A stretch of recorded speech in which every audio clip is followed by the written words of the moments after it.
Situasi kumuh terlihat di sejumlah titik di kawasan Ciputat, Kota Tangerang Selatan. Tumpukan sampah dalam sepekan terakhir mengganggu pemandangan di beberapa titik di Tangerang Selatan. Di tengah hiruk-pikuk kota yang terus tumbuh dan bergerak, ada satu pemandangan yang diam. Namun, berbicara banyak. Tumpukan sampah di pinggir jalan. Di Ciputat, Tangerang Selatan, ini bukan lagi sekedar fenomena sesaat. Ia telah menjadi rutinitas, menjadi sesuatu yang perlahan kita anggap wajar. Dan disitulah letak masalahnya, ketika krisis berubah menjadi kebiasaan. Sampah yang menumpuk seringkali dipahami sebagai persoalan yang sederhana, kurangnya kesadaran masyarakat, atau keterlambatan pengangkutan. Namun, jika kita melihat lebih dalam, persoalan ini jauh lebih kompleks. Ia mencerminkan kegagalan dalam sistem tata kelola lingkungan, di mana kebijakan, implementasi, dan pengawasan tidak berjalan secara selaras. Di sisi lain, relasi negara dan masyarakat juga memainkan peran penting. Kurangnya edukasi publik, minimnya ruang partisipasi, serta lemahnya kesadaran kolektif membuat persoalan sampah terus berulang. Masyarakat seringkali ditempatkan hanya sebagai objek kebijakan, bukan sebagai subjek yang dilibatkan secara aktif. Padahal, pengelolaan lingkungan yang efektif membutuhkan kolaborasi antara pemerintahan dan juga warga. Pemerintah daerah sebenarnya telah memiliki regulasi terkait pengelolaan sampah, dari aturan tentang pembuangan, pengangkutan, hingga pengolahan, tetapi kebijakan yang baik tidak selalu berbanding lurus dengan implementasi yang efektif.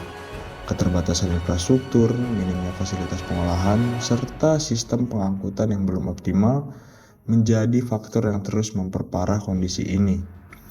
Di sisi lain, penegakan hukum yang lemah membuat pelanggaran seolah tidak memiliki konsekuensi. Dampak dari persoalan ini tidak bisa dianggap remeh. Bau yang menyengat, pencemaran udara, saluran air yang tersumbat, hingga berpotensi banjir dan juga penyakit, semua ini dirasakan langsung oleh masyarakat yang tinggal di sekitar. Ini bukan hanya soal sampah, ini soal kualitas hidup. Ini soal keadilan lingkungan, di mana sebagian masyarakat harus menanggung dampak dari sistem yang tidak berjalan dengan baik.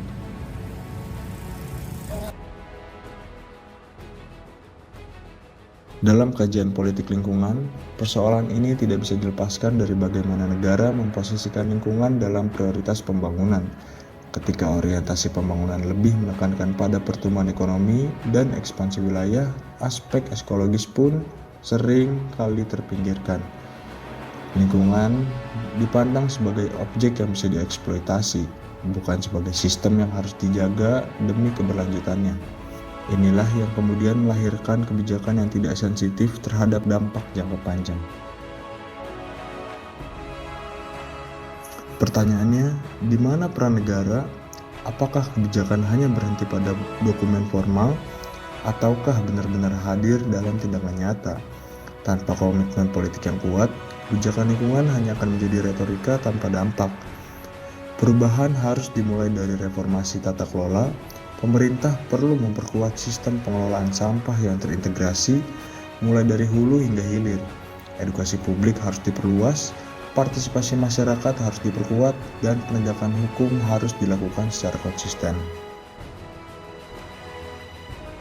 Jika kita memilih diam, maka besok kita akan hidup dalam konsekuensi yang kita abaikan. Sudah saatnya kita bergerak untuk lingkungan yang lebih bersih dan masa depan yang lebih berkelanjutan.